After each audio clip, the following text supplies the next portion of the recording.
Bom, gente, então nós vamos começar aqui o nosso estudo de hoje. Foi proposto que foi em relação à depressão, né? Antes de eu entrar no assunto da depressão, o que eu queria dizer para vocês é que a nossa constituição, como ser humano, né, como um ser vivente, basicamente é dividida em três partes. Nós podemos dividir, mas é tudo, lógico, é tudo misturado, mas vamos dizer assim, teoricamente nós podemos dividir em três partes, que seria alma, corpo e espírito, de acordo com a orientação bíblica do ser humano, né?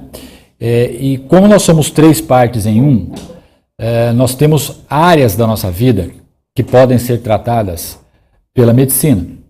Então, se é um problema de ordem física, que não tem nenhum tipo de comprometimento ou não tem nenhum tipo de origem emocional, o medicamento resolve.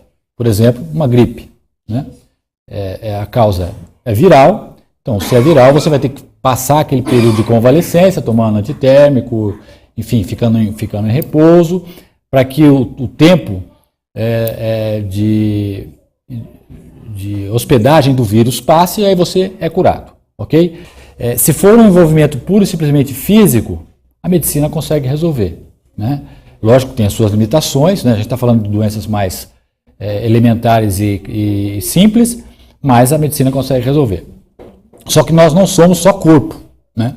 Aí que entra a questão. Nós somos também seres emocionais ou emotivos, que a Bíblia chama de alma, né? É onde estão as nossas emoções, onde nós nos consideramos alguém, temos a noção de ser alguém, de pensar, de raciocinar, de ponderar, enfim, de fazer projeto, de pensar no passado, no futuro, enfim. Tudo isso faz a gente um ser especial, né? Quando há um problema neste nível, se você não trata primariamente as suas emoções, mesmo que haja alguma consequência na esfera física, isso não vai dar resultado. Então existem algumas doenças que elas têm origem nas emoções, que é a nossa alma, que necessariamente a medicina clássica não trata. Ela trata o corpo, né? Com exceção aí da psiquiatria, que está entre o corpo e o emocional, mas eles usam medicamento para tratar o corpo e as emoções. No caso específico da alma, então, se eu não tratar doenças emocionais, eu vou sempre carregar as doenças físicas que não vão ter cura, né? E aí, na psicanálise mesmo e na psicologia, por exemplo, a bronquite é considerada a asma é considerada uma doença emocional, psicossomática, quer dizer, começa no psique e vai para o soma, que é o corpo. Então, o próprio câncer mesmo, né, em algumas linhas também, porque você começa a ter doenças sérias na sua alma que vão gerar uma falta, um descontrole no seu físico, gerando até alguns tipos de cânceres. Lógico, diferente do cigarro, por exemplo, que causa câncer de pulmão, que aí é um fator puramente físico. Mas se você considerar o cigarro ou a bebida também como um fator cancerígeno, você vai chegar num fator emocional. E por que a pessoa fuma? Porque ela tem uma carência emocional, por exemplo. Ou porque ela não consegue tratar situações da sua alma. Ou seja, se a gente for pensar, sempre a gente vai achar uma causa emocional em qualquer situação que seja. Mas enfim, essa é a alma. E a terceira área que a Bíblia considera é o espírito, né, que é o que nos faz ser seres viventes, como fala a Bíblia, né? E neste nível, só Deus pode trabalhar, porque Ele é que nos deu o sopro da vida, né? Ele é que nos deu a capacidade de viver e o presente da vida por um período que nós não sabemos quanto, mas Ele sabe, né? Então, o que eu quero dizer é que se nós tratamos alguma doença no campo físico, mas que tem origem no campo emocional ou no campo espiritual, essa doença não será curada. Ela vai ter simplesmente um paliativo temporário, como a Elaine comentou, que de repente não dá resultado do ponto de vista médico, né? Então nós temos que detectar essas questões. Como no caso que a gente vai tratar hoje é a depressão, é uma doença clássica emocional, ou seja, ela não está no nível físico, né? Ela está no nível da alma, das emoções do ser humano. Então, eu tenho que tratar as questões emocionais. E o que eu quero dizer também é que muitas vezes se eu vou para um nível acima, e se eu trato a minha relação com o meu Criador, que é o tratamento do meu espírito com Deus, eu, por tabela, acabo tratando a minha alma, que, como consequência, cura o meu corpo. Né? Então, é uma cadeia. É uma cadeia que começa lá em cima e vai indo para as esferas inferiores. Então, nós não podemos pensar simplesmente no corpo, que é o que absolutamente a maioria das pessoas dão o valor. Existem áreas superiores que muitas vezes nós carregamos problemas que devem ser tratados, ok? Bom, muito bem. Em relação à depressão, então, eu peguei alguns sintomas aqui da depressão e, de acordo com os critérios médicos, a depressão é uma síndrome de vários sintomas, ou seja, eu não posso pegar um sintoma isolado e dizer que eu tenho depressão. Né? A depressão é uma somatória de vários sintomas diferentes que vão gerar a tal da depressão. Eu peguei algumas delas aqui, por exemplo, alteração de humor. Né? Significa que se só você tiver alteração de humor, não significa que você está com depressão, mas é um dos sintomas que formam essa síndrome, né, que é o conjunto de sintomas chamado depressão. Desinteresse por coisas prazerosas que você sempre gostou de fazer e você deixa de fazer. Né? Você não tem mais interesse naquilo que você sempre gostou. Por exemplo, problemas com sono. Né? Uma pessoa que sempre dormia bem e de repente ela passa a não dormir bem mais. Ou passa a dormir à base de medicamentos. Né? Ou sempre dormiu à base de medicamentos. Né? Então, é uma questão a considerar. Mudanças de apetite, por exemplo. Ou comer demais ou não comer. Por exemplo, também é um sintoma clássico, um dos sintomas clássicos de depressão. Logicamente, como consequência, você vai perder peso ou você vai ganhar muito peso, de acordo com a sua mudança de apetite. Falta de concentração, porque logicamente, se você não dorme direito, se você não tem interesse nas coisas que você sempre fez, você não vai ter concentração. Isso é consequência. Né? Cansaço, logicamente, que acaba sendo uma consequência de todo esse processo. E, no estágio maior, pensamentos recorrentes sobre morte, levando a pessoa até a vontade de se suicidar. Ou seja, total desinteresse pela vida, total vontade de viver. A maioria desses sintomas aqui, se somados, vão gerar a famosa depressão. Né? Isso que eu estou falando para vocês aqui são situações que nós vemos na esfera física e emocional. Não é? Então, na verdade, por exemplo, se eu vou tratar a mudança no meu apetite, se não tratar as questões emocionais, isso não vai ter efeito. Então, nós devemos tratar em esferas superiores. Ok? Bom, o que eu queria falar para vocês agora em relação à Bíblia, nós vamos abrir agora em 1 Samuel 22:1. Eu vou contar para vocês a história agora de um homem que está relatado aqui em 1 Samuel, quase que em todo o livro de 1 e 2 Samuel, de nome Davi. Eu vou ler um trecho do capítulo 22 que conta uma particularidade da vida dele, relatada na Bíblia. Davi foi um judeu, né, que viveu há mais ou menos 800 anos antes de Cristo, e ele teve um reinado próspero, ele foi rei dos judeus, mas ele não teve a sua vida só de sucesso. Ele começou como pastor de ovelhas, trabalhava para o seu pai, foi descoberto e foi-lhe dado a incumbência de ser um futuro rei de Israel. Só que enquanto, nesse período em que ele foi considerado um futuro rei, até ele assumir o seu reinado, ele passou por situações terríveis na vida dele. Que foi um momento que foi criado para que ele pudesse ser formado para ser realmente um rei, para ser realmente um líder de uma nação. E nesse relato que está aqui no capítulo 22, conta a história que ele estava fugindo do atual rei, de nome Saul, porque Saul queria matá-lo, porque Saul descobriu que ele seria o seu herdeiro e não os filhos direto de Saul, e ele se escondeu numa caverna. Né? Então ele estava sendo perseguido injustamente, porque ele não havia feito nada para que pudesse merecer esse tipo de perseguição, mas ele fugiu para preservar sua vida. E aí no capítulo 22, no verso 1, diz assim: Davi fugiu da cidade de Gate e foi para a caverna de Adulão.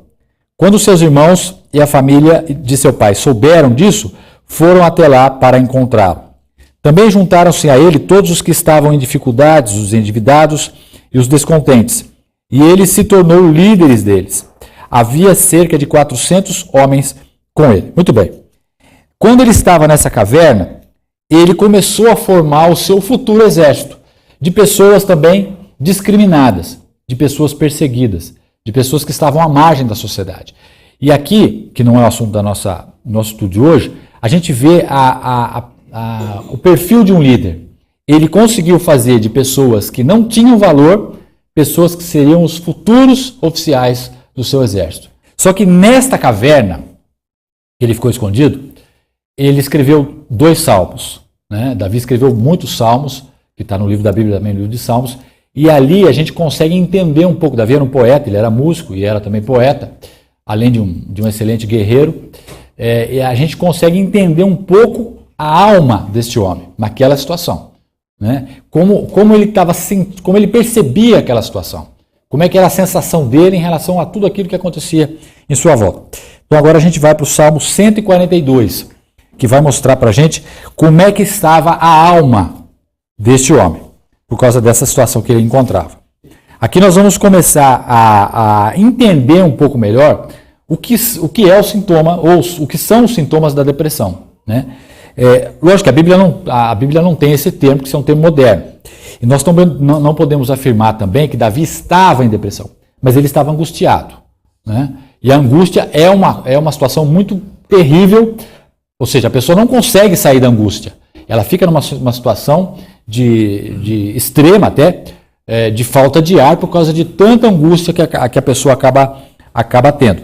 E Davi estava nessa situação. Nós não podemos afirmar que era uma depressão, mas ele estava numa situação crítica emocionalmente falando, e nós vamos ver como é que ele saiu dessa situação. E aí diz aqui no 142:1: em alta voz clamo ao Senhor, elevo a minha voz ao Senhor, suplicando misericórdia.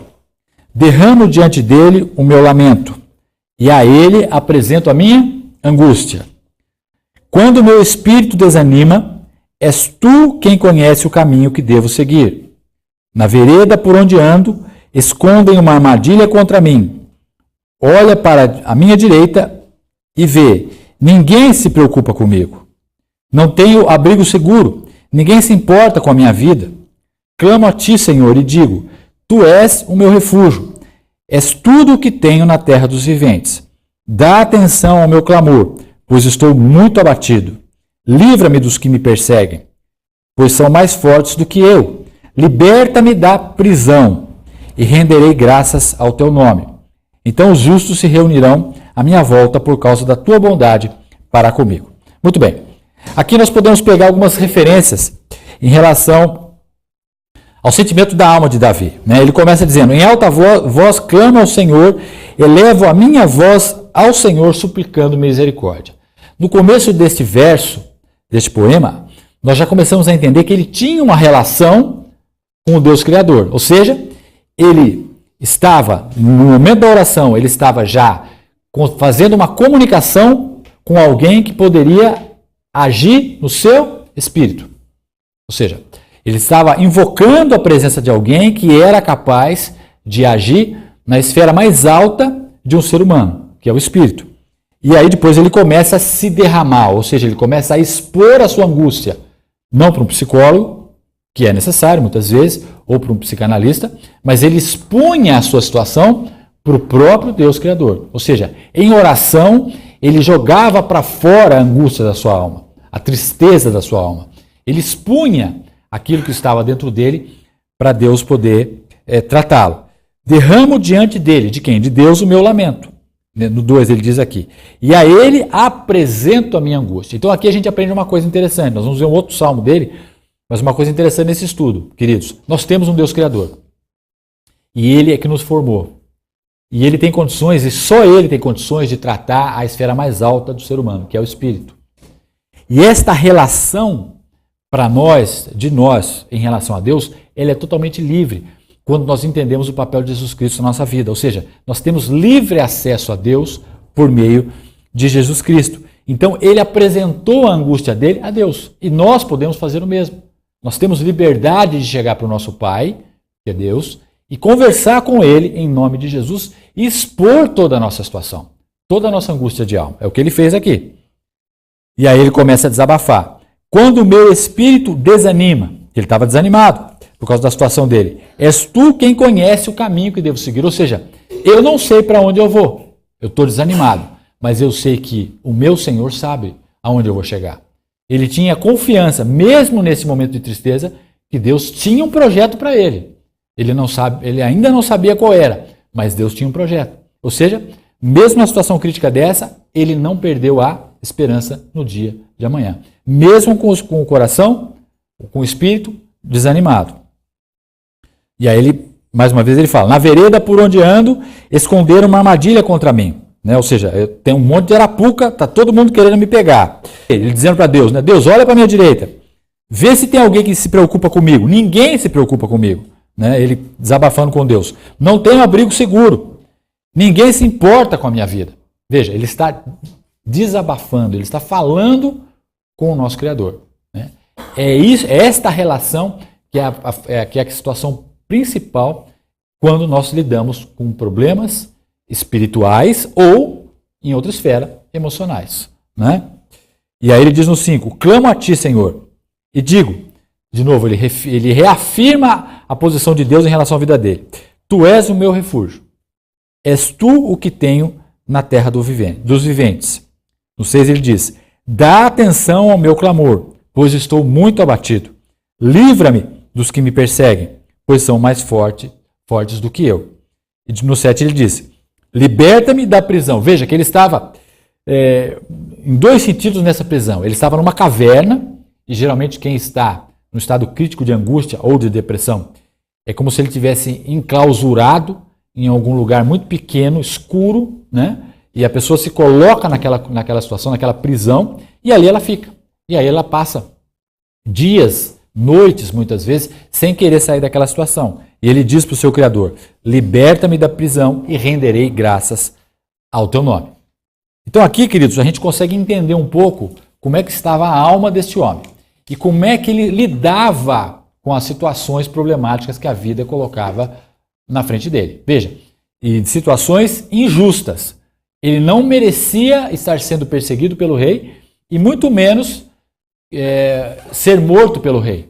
Mas ele estava numa situação crítica e ele sabia lidar, sempre colocando a angústia da sua alma às claras para que Deus pudesse tratar. Ok? Agora nós vamos ver um outro salmo, que é o Salmo 57, que também ele escreveu nesta caverna. E ele diz aqui, misericórdia, ó Deus, misericórdia, pois em ti a minha alma se refugia. Veja, de novo, a gente vê a relação. Ele pede misericórdia a Deus pela situação que ele estava se encontrando, mas ele sempre coloca, olha, as minhas emoções, dizendo a minha alma, ela se refugia em ti. Pode estar tudo ao avesso, eu estou triste, eu estou abatido, eu estou sendo justiçado, mas eu me refugio em ti. Ou seja, o Senhor me guarda, o Senhor me protege. Então ele tinha um porto seguro, mesmo numa situação crítica dessa. E aí, figurativamente, ele coloca aqui, eu me refugiarei às sombras das tuas asas, até que passe o perigo. Clamo ao Deus Altíssimo, a Deus, para que comigo cumpre o seu propósito. Então Davi também entendia que aquele momento de dificuldade dele era temporário e Deus tinha um projeto para ele. E ele não se desesperava porque ele sabia que Deus tinha um propósito na vida dele.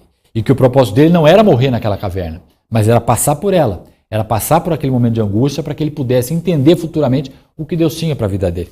E se você for olhar a vida de Davi, toda a característica de líder que ele teve e de rei vitorioso que ele teve, foi criada ou foi feita nos momentos de dificuldade. Ou seja, ele conseguia pegar um limão e fazer uma limonada. Ele conseguia extrair dos momentos críticos da vida dele situações que faziam ele crescer na vida dele como ser humano e com o propósito que Deus tinha na vida dele para ser um líder de uma nação. E de novo no 3 ele fala lá, dos céus ele me envia a salvação. Veja, ele sempre olha para cima, ele sempre olha para o Criador. Põe em fuga os que me perseguem de perto. Deus envia o seu amor e a sua fidelidade. No 4 ele diz: estou no meio de leões, ávidos para me devorar. Seus dentes são lanças e flechas, suas línguas são espadas afiadas. De novo ele volta para Deus e fala: sê exaltado, ó Deus, acima dos céus. Sobre toda a terra esteja a sua glória. Veja, ao mesmo momento que ele fala a situação crítica dele, para que ele não se perdesse nesse raciocínio ou nesse pensamento ruim, ele sempre volta para a grandeza de Deus, para que a confiança dele possa ser renovada e para que os pensamentos dele não deixem ele se perder nesses pensamentos e levar ele a um quadro mais crítico de ansiedade e de angústia. Preparam armadilha para os meus pés, no verso 6. Fiquei muito abatido. Abriram uma cova no meu caminho, mas foram eles que caíram nela. E de novo ele volta. Meu coração está firme, ó Deus. Meu coração está firme. Cantarei ao som de instrumentos. E depois ele fala para a alma dele assim: acorda, minha alma. Ou seja, para de pensar essas coisas. Volta para o seu Criador. Entenda que Deus tem um projeto para você. Ele falando com ele mesmo, dentro de si, né? Acordem harpa e lira, ou seja, vamos nos alegrar, vamos louvar a Deus. Vou despertar a alvorada. Ou seja, vamos lá, vamos levantar, não vamos ficar nessa situação aí de angústia. Eu te louvarei, ó Senhor, entre as nações. Cantarei teus louvores entre os povos, pois o teu amor é tão grande que alcança os céus. A tua fidelidade vai além das nuvens, até as nuvens.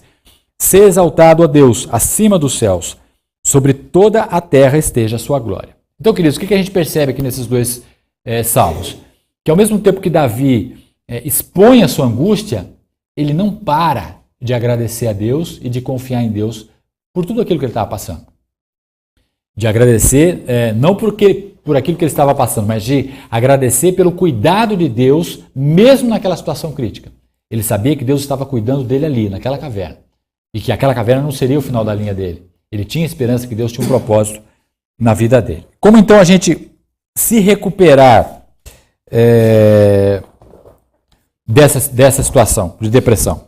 Tratando o nosso espírito, que é a nossa relação com o nosso Criador, que como consequência vai curar a nossa alma e que como consequência vai curar o nosso corpo, né? Por isso que muitas pessoas, quando entendem o propósito de Deus nas suas vidas, as doenças vão embora, porque elas estão tratando um nível muito superior, que não é o corpo físico. Aqui está o segredo que Davi descobriu, né, muito antes desse trecho aqui, mas que Paulo conseguiu deixar de uma forma mais clara.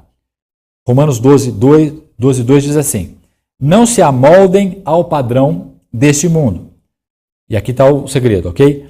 Mas transformem-se pela renovação da sua mente, para que sejam capazes de experimentar e comprovar a boa, agradável e perfeita vontade de Deus. Ou seja, o ponto principal deste versículo para nós hoje é: nós temos que transformar a nossa vida pela renovação da nossa mente. Ou seja, eu tenho que mudar a forma com que eu penso. O que Paulo está dizendo é: nós devemos renovar a nossa forma de pensar. E Davi fazia isso. Veja que Davi ele sempre exteriorizava a sua angústia de alma, mas logo na sequência, não, mas Deus está comigo. Mas Ele é o meu refúgio. E de novo ele tem um monte de leão querendo me pegar, mas Deus está me guardando.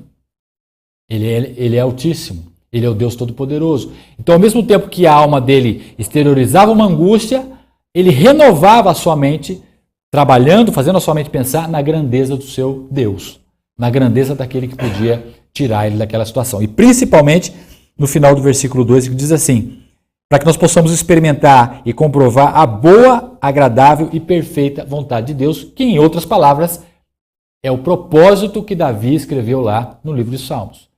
Então Deus tinha um propósito para Davi. Deus tinha uma vontade para a vida de Davi.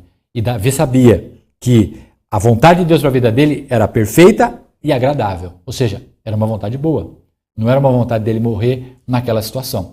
Era uma vontade dele passar por aquela situação para que ele pudesse crescer com ela. E entender e confiar mais em Deus. Entenda que se você não tratar áreas mais importantes da sua vida, espírito e alma. O seu corpo não será curado.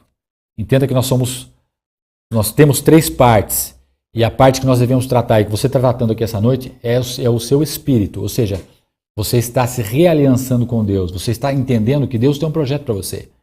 Né? E esse projeto culminou com o seu Filho Jesus Cristo, e a partir do momento que você entende e aceita esse presente de Deus, que foi o Filho dele, você começa a ter o seu espírito refeito e, como consequência, a sua alma será curada e o seu corpo também. Ok? Então fica essa palavra e que Deus possa abençoar cada um de vocês.